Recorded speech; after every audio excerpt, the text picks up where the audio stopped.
Deer students, Ryan Martin 2021 class 12-এর model question paper solution চলছে। দেখো, আজকের আমরা 17 নিয়ে চলে এসেছি, মডেল কোশ্চেন পেপার 17। এখন অর্গানিক আলোচনা হচ্ছে এবং এরপরে তোমার ইনঅর্গানিক ফিজিক্যাল আলোচনা করবে এবং সাজেশান যেটা রয়েছে রায়ান মার্টিনের সেটা নিয়ে আলোচনা করব। তা তোমরা আমার সঙ্গে থাকো। আর যদি তোমাদের প্রতিটা চ্যাপ্টারের নোটস লাগে তোমরা ডিসক্রিপশান থেকে নোটস ডাউনলোড করে নিতে পারো সামান্য কিছু পে করে, ঠিক আছে? তো আজকের আমরা আলোচনা করছি। দেখো, শুষ্ক ইথার মাধ্যমে ক্লোরোবেঞ্জিন ও সোডিয়ামের বিক্রিয়ায় কোন যৌগ উৎপন্ন হয়? ক্লোরোবেঞ্জিনের সঙ্গে সোডিয়ামের বিক্রিয়ায় এই সোডিয়াম দুটো ক্লোরিন নিয়ে নেবে, ফলে তৈরি হবে বাইফিনাইল। এরপর দেখো, C2 এবং C3-র RS বিন্যাস করতে হবে। এই হচ্ছে, দেখো এটা 1, এইটা হচ্ছে 2 হবে, এটা 3 হবে, তাহলে এই 1 2 3 এটা হচ্ছে S কনফিগারেশান, এদিকে 1, এদিকটা 2, এটা 3, এটা এইভাবে ঘুরছে, দেখো এটা R কনফিগারেশান, সুতরাং এটা S এবং R হচ্ছে। এরপর দেখো, ক্লোরোবেঞ্জিন যে তোমার দেওয়া আছে এই প্রবলেমটা, এটা দেখাচ্ছি। ক্লোরোবেঞ্জিনের মধ্যে 300 ATM চাপ এবং 300 ডিগ্রি সেন্টিগ্রেড তাপমাত্রা, 6 থেকে 7%, 6 থেকে 8% NOH দিলে এটা তোমার ON তৈরি হবে। অর্থাৎ এখান থেকে OH মাইনাস গিয়ে এখানে অ্যাটাক করবে, এটা ক্লোরিনটা বেরিয়ে যাবে, এটা ON হয়ে যাবে। তারপর লঘু HCl দিলে এটা OH হয়ে যাবে। এরপর দেখো, জিয়ের দাগে রয়েছে ফেনল প্রস্তুতি একটি পদ্ধতি সমীকরণ দাও যেখানে উপজাত হিসেবে প্রোপানন উৎপন্ন হয়। প্রোপানন মানে হচ্ছে তোমার অ্যাসিটোন। এটা দেখো, এটা আমরা বেনজিন দিয়ে করতে পারবো। বেনজিনের সঙ্গে প্রোপিনের সঙ্গে, যে বেনজিনের সঙ্গে প্রোপিন, তার সঙ্গে H3PO4 হিট করে দাও, তাহলে এটা তৈরি হবে আইসোপ্রিন, এটা হচ্ছে কিউমিন তৈরি হলো।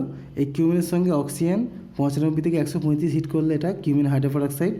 তার মধ্যে লঘু H2SO4 50 থেকে 90 টেম্পারেচার দাও, তাহলে এখান থেকে ফেনল হবে এবং উপজাত হিসেবে এই প্রোপানন তৈরি হচ্ছে। আচ্ছা, এরপর 3-এর দাগে দেখো রয়েছে CH3MgBr। এই যে প্রবলেমটা রয়েছে এবি শনাক্তকরণ। CH3MgBr এটার সঙ্গে ফর্মালিন বিক্রিয়ায় CH3 কে এখানে অ্যাটাক করবে, এটা উঠে যাবে, ফলে CH3 CH2O H হয়ে গেল, এটা হচ্ছে A। এটার মধ্যে যদি I2NH দাও তাহলে এটা আয়োডোফর্ম বিক্রিয়া হবে CHI3 এবং HCAA, অর্থাৎ CHI3টা যেটা আয়োডোফর্ম সেটা হচ্ছে B। এরপর অথবাতে রয়েছে, দেখো ফেনলের মধ্যে কার্বন ডাইঅক্সাইড 4 থেকে 8 ATM আর 120 থেকে 140 ডিগ্রি সেন্টিগ্রেড তাপমাত্রা, লঘু HCl দিলে এটা তৈরি হবে স্যালিসিলিক অ্যাসিড। এটা কোলবে স্মিথ বিক্রিয়া, খুব ইম্পর্টেন্ট বিক্রিয়া। আর এই স্যালিসিলিক অ্যাসিডের কিছু বিক্রিয়া দেখো, POCl3 C6HIOH দিলে এখানে এই অ্যাসিড গ্রুপের মধ্যে এটা হচ্ছে ফেনল গ্রুপটা এখানে যুক্ত হবে C6H5, অর্থাৎ ফিনাইল হচ্ছে স্যালিসাইলের তৈরি হবে। গাঢ় স্টোসর মিথানল দিলে এটা মিথাইলেশন হবে, ফলে মিথাইল স্যালিসাইল তৈরি হবে। আর অ্যাসিটিক অ্যানাইডাইড গাঢ় স্টোসর দিলে এটা অ্যাসিটাইলেশন হবে, এই উপরে অ্যাসিটাইলেশন হবে ফেনলে OCOCH3COH, অ্যাসিটাইল স্যালিসাইলিক অ্যাসিড, এটা হচ্ছে অ্যাসপিরিন তৈরি হলো। নমুনা ইথারের মধ্যে ইথার পারক্সাইডের উপস্থিতি কী আর প্রমাণ করবে? ইথার পারক্সাইড যদি থাকে তাহলে ইথার পারক্সাইডের সঙ্গে ফেরাস সালফেট অর্থাৎ Fe2+ গেলে এটা ফেরিক হয়ে যাবে, এবং তার মধ্যে অ্যামোনিয়াম থায়োসায়ানাইড যদি দেওয়া হয় SCN-, তাহলে এই এফির সঙ্গে SCN- মিলে রক্তিম লাল বর্ণের দ্রবণ তৈরি হবে। এখান থেকে আমরা বুঝতে পারবো পারক্সাইড রয়েছে। এবার দেখো, H-এর মান রয়েছে H। লিথিয়াম অ্যালুমিনিয়াম হাইড্রাইড দ্বারা নাইট্রোবেঞ্জিনের বিজানোর ফলে উৎপন্ন যৌগ। নাইট্রোবেঞ্জিনকে যদি লিথিয়াম অ্যালুমিনিয়াম হাইড্রাইড দ্বারা বিজাইতে করে তাহলে CH3NH2 অর্থাৎ মিথাইল অ্যামিন তৈরি হবে। এরপর রয়েছে, দেখো এই ABCD শনাক্তকরণগুলো রয়েছে।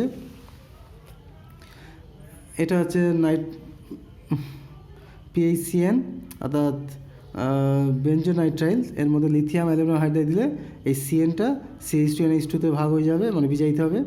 এটার মধ্যে HNO2 দিলে এটা হচ্ছে CH2OH হয়ে যাবে, ঠিক আছে? আচ্ছা, এরপরে দেখো এটার মধ্যে CH3CH2I দিলে কী হবে, এখান থেকে এখানে অ্যাটাক হবে, আইটা বেরিয়ে যাবে, ফলে NCH2CH3 হবে। এটাকে আর্দ্র বিশ্লেষণ করলে এটা COOH হবে, আর এটা CH3CH2NH2, সুতরাং ডিটা হলো NH2। অথবাতে রয়েছে, দেখো NH2-র মধ্যে CF3CO3H দিলে এটা নাইট্রোবেঞ্জিন তৈরি হবে। CH3COOH, তার মধ্যে এটা দেখো এটা ভুলই আছে, এটা HNO3 হবে না, এইটা HN3 হবে, ওটা বেশি হয়ে গেছে, গাঢ় স্টোসহ দিলে এটা CH3NH2 হবে। এবার দেখো যেটা একটা প্রবলেম দিয়েছে, এই যে C2H5NO সংকেতিক একটা যৌগ P2O5 সে উত্তপ্ত করলে অপর একটি যৌগ বিকে আবার সোডিয়াম মিথাইল দ্বারা বিজায়িত করলে সি হবে, সিকে HNO2 সঙ্গে বিক্রিয়া করলে ডি হবে, যেটা আয়রোফর্ম বিক্রিয়া সারা দেয়। এই যে যৌগটা হচ্ছে দেখায়, দেখো এটা হচ্ছে CH3CONH2 হবে। এটার মধ্যে PCl5 দিলে এটা এখান থেকে জল টেনে বের করে নেবে, P2O5 দিলে এটা জল টেনে বের করে নেবে, এটা CH3CN হয়ে যাবে। এবার এটার মধ্যে দেখো সোডিয়াম মিথাইল দিলে এটা বিজায়িত হয়ে গিয়ে CH3CH2NH2 হবে। এটার মধ্যে HNO2 দিলে এটা NH2টা OH হয়ে যাবে, OH এর মধ্যে এবার দেখো I2NH দিলে এই ইথানলের আয়োডোফর্ম বিক্রিয়া হবে, তৈরি হবে CHI3 আয়োডোফর্ম। ঠিক আছে, এবার দেখো রয়েছে গ্লুকোজ এবং ফ্রুক্টোজ একই ওসাজেন বিক্রিয়া দেয় কেন। এরপরে গ্লুকোজের সঙ্গে Br2 জলের বিক্রিয়ার গ্লাইয়ালা পেপটাইডের গঠন। দেখো গ্লুকোজ এবং ফ্রুক্টোজ একই বিক্রিয়া দেয় কেন, কারণটা হচ্ছে গ্লুকোজ আর ফ্রুক্টোজের এই যে নিচ থেকে 4টে যে কার্বন রয়েছে, অর্থাৎ 3, 4, 5, 6 এই দুটোর হচ্ছে সেম একই আছে, এই উপরের দুটো কার্বন শুধু আলাদা, 1 নম্বর কার্বন 2 নম্বর আর এই 1 নম্বর 2 নম্বর এই দুটো কার্বনটা আলাদা। আর ওসাজন বিক্রিয়াটা এই প্রথম দুটো কার্বনেই ঘটে, যেহেতু প্রথম দুটো কার্বনের বিক্রিয়া ঘটছে একই তৈরি হচ্ছে দুটো থেকে, আর বাকি পার্টটা দুজনের সেম, তাই দুজনের হচ্ছে সেম ওসাজন দিচ্ছে। তাহলে ওসাজন বিক্রিয়া প্রথম দুটি কার্বনে ঘটে, ডি গ্লুকোজ এবং ডি ফ্রুক্টোজের প্রথম দুটি কার্বন ভিন্ন, বাকি অংশগুলি একই আছে, তাই এদের একই ওসাজন তৈরি হয়। গ্লুকোজের সঙ্গে ব্রোমিন জল দিলে এই COOHটা CH অর্থাৎ অ্যালডিহাইডটা জারি থেকে অ্যাসিড হয়ে যাবে, গ্লুকোনিক অ্যাসিড। এবার দেখো গ্লাই, প্রথমে গ্লাইসিন লিখে নিলে NH2CH2C সবসময় বাঁ দিকে হচ্ছে নাইট্রোজেন এন্ড থাকবে, ডান দিকে কার্বন এন্ড, অর্থাৎ NH2 বাঁ দিকে থাকবে আর ডান দিকে COOH। তাহলে NH2CH2C থেকে OHটা বাদ দেবে, তারপরে আবার এই অ্যালানিন লিখবে, NH এখান থেকে হাইড্রোজেনটা একটা বাদ দিয়ে CONH CH3CO আবার NH COOH CH2COOH এই হচ্ছে গ্লাই। এরপর দেখো সিএতে চলে যাই, সিএর দাগে রয়েছে কীভাবে পরিবর্তনগুলি সম্পন্ন করবে এবং ফর্মিক অ্যাসিড অ্যাসিডের পার্থক্য, এগুলো রয়েছে পরপর দেখাচ্ছি। দেখো অ্যাসিটন থেকে মিথাইল অ্যাসিডেট করতে হবে, অ্যাসিটনের মধ্যে CF3CO3H দিয়ে দাও, তাহলে এটা একটা অক্সিজেন ঢুকে যাবে, মিথাইল অ্যাসিডেট হয়ে যাবে।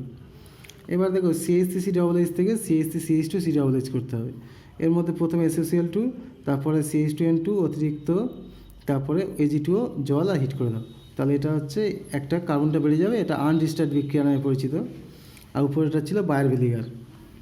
এবার দেখো অ্যাসিটন থেকে এটা করতে হবে প্রোপিন, তাহলে অ্যাসিটন থেকে প্রথমে আমি লিথিয়াম অ্যালুমিনিয়াম হাইড্রাইড বা H2PD যৌগ দিয়ে এটাকে CHOH করে দিলাম, অর্থাৎ অ্যালকোহল করলাম, এটার মধ্যে গাঢ় স্টোসের মধ্যে হিট করলে এটা প্রোপিন তৈরি হয়ে যাবে, বুঝতে পারছো, অর্থাৎ জল বেরিয়ে যাবে এখান থেকে, এটা প্রোপিন হবে। এবার দেখো ফর্মিক অ্যাসিড আর অ্যাসিডিক অ্যাসিডের মধ্যে পার্থক্য করতে হবে। ফর্মিক অ্যাসিডের মধ্যে দেখো এই যে অ্যালডিহাইড গ্রুপটা আছে, যার জন্য এটার মধ্যে টলেন্স যদি দেওয়া হয় তাহলে কী হবে, এখান থেকে তোমার সিলভারের অধিক্ষেপ তৈরি হবে, ধূসর বা কালো বর্ণের অধিক্ষেপ সিলভারের তৈরি হবে, যেহেতু ফর্মিক অ্যাসিডের মধ্যে অ্যালডিহাইড গ্রুপটা আছে। অ্যাসিডিক অ্যাসিডের মধ্যে কিন্তু দিলে এরকম ধূসর বা কালো অধিক্ষেপ পড়বে না, কারণ কি অ্যাসিডিক অ্যাসিডের মধ্যে এই হচ্ছে অ্যালডিহাইড গ্রুপটা নেই। এবার অথবাতে রয়েছে, দেখো অথবার মধ্যে রয়েছে ABCD শনাক্তকরণ, ঠিক আছে, ABCD শনাক্তকরণ দেখো CH3CO CH3 আর হচ্ছে CH3CHO 50% ইথানল দেওয়া আছে, NOH দেওয়া আছে, এটা যদিও 50% দেওয়া আছে, কিন্তু এটা অ্যাকচুয়ালি এখানে হবে হচ্ছে তোমার অ্যালডোল বিক্রিয়া। এর মধ্যে কী হবে, এটা হচ্ছে এখান থেকে গিয়ে এখানে অ্যাটাক হবে, এটা উঠে যাবে, অর্থাৎ অ্যাসিটোন এই অ্যালডিহাইডকে অ্যাটাক করবে, ফলে এটা তৈরি হবে। আরেকটা হতে পারে এই অ্যালডিহাইড কি অ্যাসিটোন অ্যাটাক করছে, এটা হবে। এখন A আর B দুটোই হতে পারে, তার মধ্যে এটা বেশি হবে, বিটা হচ্ছে কম হবে। এখানে যেহেতু মাইনর মেজর কিছু চাইনি, তাহলে এই দুটোই আমরা লিখে দেবো, ঠিক আছে। এটার মধ্যে দেখো সেলেনিয়াম অক্সাইড দিলে ডাইঅক্সাইড, তাহলে এই ডবল বন্ডের পাশে একটা ডবল বন্ড তৈরি হবে, এটা। এবার এটার মধ্যে CF3CO3H দিলে এটা OCOCH হয়ে যাবে। এখন দেখো এটা বায়ার ভিনিগার বিক্রিয়া, অক্সিজেনটা কোন দিকে যোগ হবে, যেদিকে বড় গ্রুপটা আছে, এটা যেহেতু বড় গ্রুপ এদিকে অক্সিজেনটা যোগ হলো, তাহলে OCOCH হয়ে গেল। এবার দেখো বলেছে ব্র্যাডির বিকারক কী, 2,4-ডাইনাইট্রোফিনাইল হাইড্রোজেনকে বলা হচ্ছে ব্র্যাডির বিকারক, 2,4-ডাইনাইট্রোফিনাইল হাইড্রোজেন। আর ফেলিং দ্রবণ কি, ফেলিং দ্রবণ হচ্ছে ফেলিং দ্রবণ A আর ফেলিং দ্রবণ B এর 1:1 মিশ্রণ, যা গাঢ় নীল। ফেলিং হচ্ছে কপার সালফেট জলীয় দ্রবণ যা হালকা নীল, আর ফেলিং বি হচ্ছে সোডিয়াম পটাশিয়াম টার্টারেট বা রচেলি সল্টের দ্রবণ যা বর্ণহীন। ক্যানিজারো বিক্রিয়ার উদাহরণ দেখো, ফর্মালেট দুটো নেওয়া হলো, 50% NaOH দিলে একটা জারি থেকে সোডিয়াম ফরমেট আর একটা হচ্ছে মিথানল তৈরি করছে। আচ্ছা, অ্যালডল বিক্রিয়া দেখো, অ্যালডল বিক্রিয়া CH3CHO আর CH3CHO লঘু NaOH দিলে এটা দুটো জুড়ে যাবে, এটাকে এখানে অ্যাটাক করবে, ওইচটা বেরিয়ে যাবে, CH3CHOH CH2CH হবে। এই হচ্ছে তোমার অ্যালডল বিক্রিয়া। আচ্ছা, এরপরে আমরা দেখো একটু MCQগুলো আলোচনা করে নিই। ক্লোরোবেনজিন গাঢ় স্ট্রেসের উপস্থিতিতে ক্লোরাইডের সঙ্গে বিক্রিয়া করলে কী হবে? এটা হচ্ছে DDT তৈরি হয়, ভালো বিক্রিয়া DDT। প্রদত্ত কোন যৌগটি ক্যানোজার বিক্রিয়া সাড়া দেয় না? ক্যানোজার বিক্রিয়া সাড়া দেবে না কোনটা বলো তো? দেখো, ক্যানোজার বিক্রিয়ায় সাড়া দেবে না সাধারণত কোনটা? ক্যানোজার বিক্রিয়া সাড়া দেয় কারা? যারা হচ্ছে আলফা হাইড্রোজেন বিহীন। এইটার মধ্যে দেখো আলফা হাইড্রোজেন রয়েছে, এই যে আলফা হাইড্রোজেন, তাই এটা হচ্ছে ক্যানোজার বিক্রিয়ায় সাড়া দেবে না। ঠিক আছে? কোনটির ক্ষারকীয়তা সর্বনিম্ন? এই যে দেখো, অ্যানিলিন আছে, বেনজাইলামিন, নাইট্রো অ্যানিলিন। এই যে নাইট্রো অ্যানিলিন যখন হচ্ছে নাইট্রো গ্রুপ ইলেকট্রন টেনে নেবে, ফলে এটার ক্ষারকীয়তা সবচেয়ে কম হবে। প্রদত্ত কোনটি পিউরিন বেস? পিউরিন বেস, আচ্ছা এগুলো পরে আলোচনা করছি আমরা, এটা এখন আসছে না। প্রদত্ত কোনটির সঙ্গে Br2H2 এর বিক্রিয়ায় 2,4,6 ট্রাইব্রোমোফেনল উৎপন্ন হয় না? এইটার সঙ্গে বিক্রিয়ায় কিন্তু হবে না, কারণ কি এটা হচ্ছে এই যে CH3 গ্রুপটা কিন্তু মানে বেরোতে পারবে না। অ্যাসিড গ্রুপ, এই অ্যাসিড গ্রুপ আর সালফারিক অ্যাসিড গ্রুপ এরা সহজে বেরিয়ে যায়, এখান থেকে কার্বন ডাইঅক্সাইড হয়ে এখান থেকে সালফার ট্রাইঅক্সাইড বেরিয়ে যাবে, কিন্তু CH গ্রুপটা বেরোতে পারবে না, তাই 2,4,6 ট্রাইব্রোমোফেনল এখানে উৎপন্ন হবে না। তাহলে এখানেই আজকের মতো রাখছি ভিডিওটা। পরের দিনে আমরা গ্রুপ এর পরের যে রয়েছে 18 মডেল কোশ্চেন পেপার 18 এটা নিয়ে আলোচনা করব।